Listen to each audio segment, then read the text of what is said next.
everyone, my name is Rodder and you're watching the Minecraft Guide for Beginners, and in this episode, we're finally going to build ourselves a starter house. So I've been mining materials and I've been playing a lot off camera. If you haven't noticed the new things here, like the composter, which we'll be getting into more in depth in a later episode, but just suffice it to say, I've been using the composter to go ahead and dispose of excess seeds from the wheat fields. And now come over here and you just take a seed and you right click and boom, it goes away. When the composter fills, it generates bone meal. As we talked about in earlier episodes, bone meal is important because it allows us to accelerate plant growth, including trees, which you can see here from the pods on the ground. I've been farming spruce wood. And in fact, I've kind of been farming up a lot of different kinds of wood here off camera to prepare for our starter house build. And over here, I have a little spot picked out here, right back in here. We've got some materials. We got some cobblestone, a little bit of andesite, and some regular stone, which the way you get regular stone in this game is you either mine it with a Silk Touch enchanted pickaxe, but we don't have one of those. So you mine stone, it becomes cobblestone, and then you smelt the cobblestone back into regular stone. I hope you guys can see where the Silk Touch enchantment could be very useful in acquiring stone. And we've also set aside a few stacks of oak logs and spruce logs. Now, I'm not the community's best builder, so this is going to be primitive. It's not just going to be, just a square with a roof on it. It's going to be a little bit more to it than that, but it's not going to be the Mona Lisa here. So, the whole point of this series is to teach as well as to learn. The best way to learn is to teach. So, we're going to build, and then we're going to try to improve it in future episodes. So just, bear with me. Like any other skill, Minecraft is a game. As any other skill, Minecraft is one that requires you to give yourself permission to suck until you get good.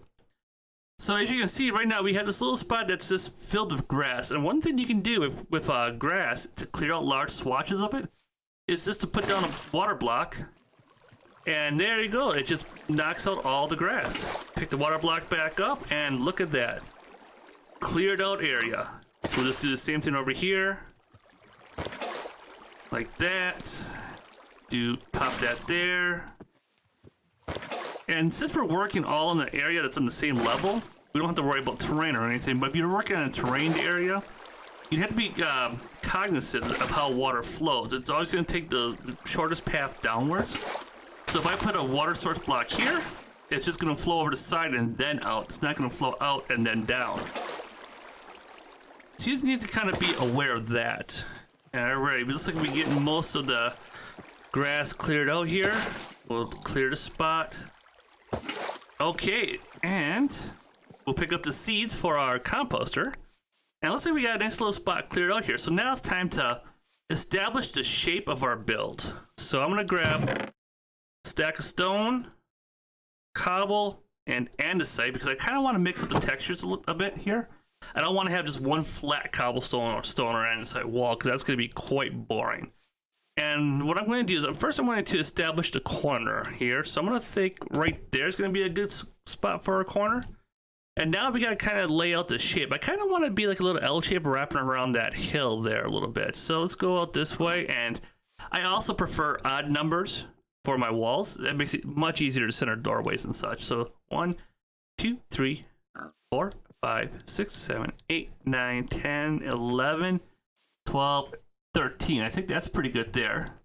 1, 2, 3, 4, 5, 6, and 7. It's good there. We'll go in 5. 1, 2, 3, 4, 5. And then we'll go back probably another 7. 1, 2, 3, 4, 5, 6, and 7. And then we'll just run this out here and line that up, and that's lined up, and we'll just double check this one. 1, 2, 3, 4, 5, 6, 7, 8, and 9. So every line here is an odd number, and I love how that works out.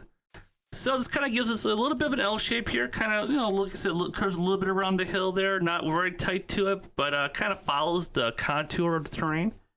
And one thing I always enjoy doing is trying to blend my builds into the terrain. So let's go ahead and let's just connect the dots now and kind of just mix up the different materials here a little bit. And andesite and stone go real good together, in my opinion. Cobblestone, it's a really hard break in that texture between andesite, stone, and cobblestone. So I try to use cobblestone sparingly a little bit. I might knock out and put more cobblestone on the bottom and then kind of gradient up a little bit. Oh, it's getting dark. We're just gonna run back and sleep real quick so we don't have to worry about dealing with mobs, and then we'll get back to building up our house. We can cut this out and cut back to the house and editing. There we go.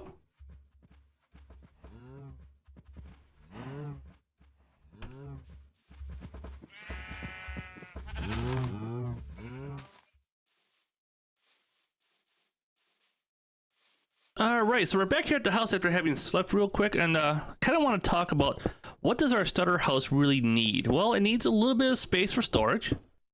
You know, it needs a place for an enchanting table, but other than that, we're building up this big outdoor area here. We don't have to worry about cramming a bunch of farms into our starter house. At least that's not how I play.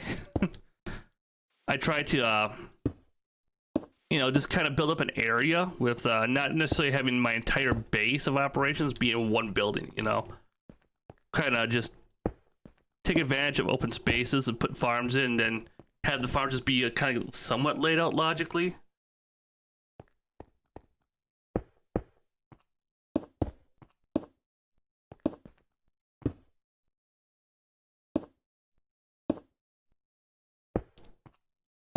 So we don't have to worry about cramming a whole ton. Like this little nook right here would be perfect for an enchanting room. Then we could put our bed back here, put some storage right here on this wall. So, I mean, we could even get a way of making this a one-story house. So I'm gonna go ahead and finish building up this base, the bottom portion here, and I'll bring you guys back in for the update. And we are done with the base walls here, at least the first story. Now I'm trying to decide if I want to put a roof on top of this and then have, you know, like a first story and then a first floor ground level and then a loft maybe above it for storage. A storage loft would be kind of cool. But as you can see here, I've varied up the textures of the wall. So up close, it looks kind of, you know, kind of like a little bit of everything here. But when you back away, which is a really cool thing I think about Minecraft, is that the differences are, you know, they kind of start to blend together. Really, the different textures do, and you can see that one's got some cobblestone up front and stuff. And then as we move around, we can see, so the cobblestone really looks like kind of like where the stone is like chipping and falling apart due to age and wind and water and all that stuff hitting it. So it looks like it's a really old foundation. At least to me, it's what it looks like. I don't know if it looks like that to you guys, but that's the way I kind of see it. So what I've seen done a lot of times is people like put like staircases here, and then they build up and out one block for another story. I think we're gonna try that, and we're gonna try using some spruce logs and some oak logs for that. Now I'm just gonna go ahead and make a crafting table because I don't feel like running all the way back over there to craft stuff. So we'll make another crafting table, and we'll put it down right over here. So let's go ahead and make some spruce staircases. Let's go ahead and just make a bunch of planks up right now, and then the spruce staircase recipe is going to look like that. All right, so that gives us 4. So let's put upside down staircases. There we go. So this is 1, 2, 3, 4, 5, 6, 7, 8, 9, 10, 11, 12, 13.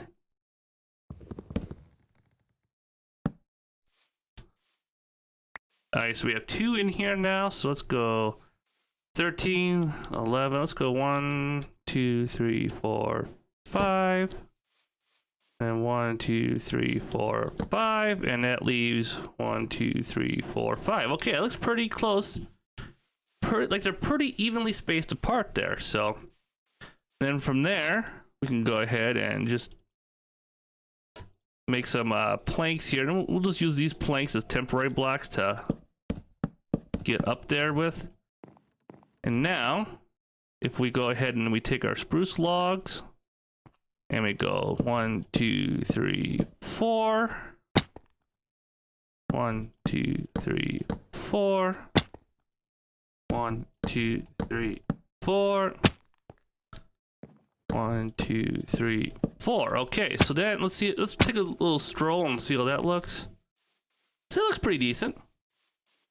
So it looks like the upright logs are being supported by these braces attached to the side of the house there. So I wonder, let's see, we have some fencing now. What if we take and we put like a fence right there and like right there? Let's put a fence there. Let's see how that looks compared to the one without fencing. Honestly, I think the fencing does give it more of a supported look. I mean, we could even say, let's do this. Let's take this fence, and maybe we'll make it out of spruce so it blends a little better. But we could also just take these and run them all the way down to the ground like that to support that piece. Now, we need to make... Yep, trapdoors. And we'll go ahead and we'll make 6 of them. So now with the trapdoor, we can put like this. So that gives us like a little bit of supported platform there.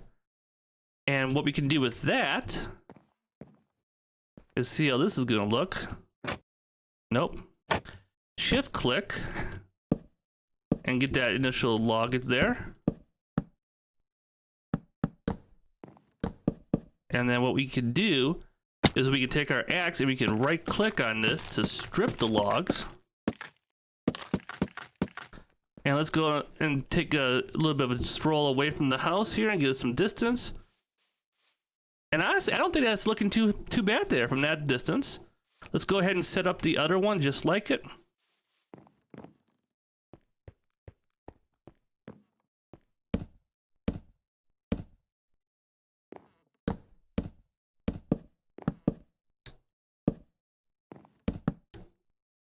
Then drop down, strip the... Alright, let's see how that looks before we have to run and sleep. And honestly, I'm kind of liking that, to be honest. You know? I think it looks pretty good. It's a little on the expensive side, having to strip all the logs, but we do have plenty of bone meal, and we do have plenty of oak logs and spruce logs here, so I think we're okay there.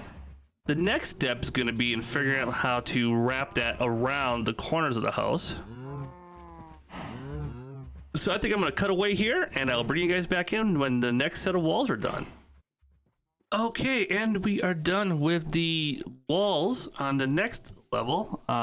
Still dreading the next step here because I'm terrible at doing roofs, and that's just going to be the next step here. Is going to be the roof. So the walls look pretty good. I need to make fence posts and run the fence posts down to make the staircases look a little more supported. And we'll probably need to work a chimney into here and all that stuff to make it look, nice. And the inside is actually looking really good here. I'm just, again, I'm kind of at a loss for the flooring of how to handle the floor. I think I want to use full blocks just to make it easier to put stuff down so it's not floating. And so the question is, do I put the floor down on the top of the stone and run it across and then bring the walls up one more row so it's an nice even height? Or do I nestle the planks at this level here and run them across, leaving the walls 4 high and the basement only 3 high, or the lower level only 3 high? All kinds of things to consider here. But at this point, the walls are done. The lower level is done. I gotta replace the floor. I'm probably gonna go ahead. Ooh, what I could do is path block the floor, or like a packed dirt floor. That might look pretty cool. But I'm gonna go ahead and sleep, and I'm gonna cut away and get to work on the roof, because why put off what you hate? And I'll bring you guys back in to check the roof out when it's all done, and then we'll go ahead and finish up our detailing, and that will be that. And we are, hey there, grass, I'm trying to do something here. And we are done with the roof. It's finished.